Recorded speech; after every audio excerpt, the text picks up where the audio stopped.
عثمانی سلطنت نے اپنے دور حکومت میں تعلیم کے فروغ کے لیے اہم اقدامات کیے اور پورے خطے میں متعدد مدارس اور یونیورسٹیاں قائم کی۔ ان تعلیمی اداروں کا مقصد علم و حکمت کا پھیلاؤ، دینی تعلیم کے ساتھ ساتھ دنیاوی علوم کی تدریس تھا۔ عثمانی حکمرانوں نے مدارس کو نہ صرف دینی تعلیم کے لیے بلکہ سائنسی، فلسفیانہ اور فنی علوم کے لیے بھی مراکز کے طور پر ترقی دی۔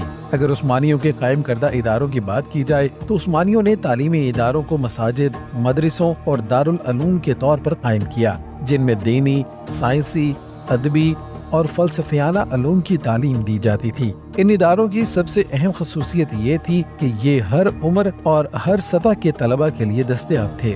سلیمانیہ مدرسہ، جو سلطان سلیمان اعظم کے دور میں تعمیر کیا گیا تھا، ایک جامع یونیورسٹی کی طرح کام کرتا تھا۔ یہاں پر دینی، فلسفیانہ، سائنسی، طب، ریاضی اور فلکیات سمیت مختلف علوم کی تدریس کی جاتی تھی۔ اس مدرسہ کا مقصد اعلیٰ معیار کی تعلیم فراہم کرنا تھا اور سرکاری حکام، مفتیان، قاضی اور ماہرین تعلیم پیدا کرنا تھا۔ استنبول یونیورسٹی، جو پہلے جامعہ قسطنطنیہ کے نام سے مشہور تھی، عثمانی دور میں تعلیم کا ایک اہم مرکز بن گئی۔ یہ یونیورسٹی دینی اور دنیاوی علوم کا مرکز تھی اور یہاں عربی، فارسی، یونانی، سائنسی اور فلسفیانہ علوم کی تعلیم دی جاتی تھی۔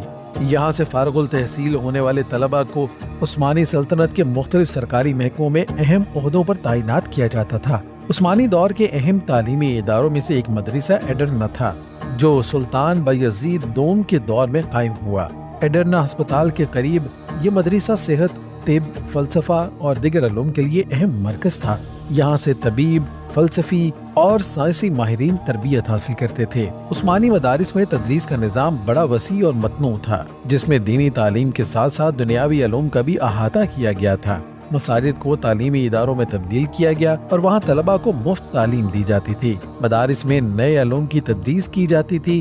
عثمانی سلطنت میں تعلیمی فلاحی پروگرام متعارف کروائے گئے تھے تاکہ غربا اور غریب خاندانوں کے بچے بھی تعلیم حاصل کر سکیں۔ عثمانیوں نے وقف کا نظام بھی قائم کیا تھا، جس کے تحت تعلیمی اداروں، ہسپتالوں، مساجد اور دیگر فلاحی منصوبوں کے لیے زمینیں اور فنڈز وقف کیے جاتے تھے۔ اس سسٹم نے تعلیم کو عوامی سطح پر پھیلانے میں مدد دی اور ضرورت مندوں کو تعلیم حاصل کرنے کا موقع دیا۔ عثمانی دور میں خواتین کے لیے بھی تعلیمی ادارے قائم کیے گئے تھے۔ خواتین کے مدارس میں دینی علوم اور فن ہنر کی تعمیر دی جاتی تھی۔ کچھ شہروں میں خواتین کے لیے خواتین کی یونیورسٹیاں بھی قائم کی گئیں، جہاں وہ مخصوص شعبوں میں تعلیم حاصل کرتی تھیں۔ عثمانی سلطنت نے اپنے دور میں تعلیمی نظام کو نہ صرف دینی تعلیم بلکہ دنیاوی علوم کی تدریس پر بھی توجہ دی۔ ان تعلیمی اداروں نے عثمانی سلطنت کو نہ صرف مذہبی بلکہ سائنسی، ادبی اور فنی اعتبار سے بھی ایک عظیم سلطنت بنایا۔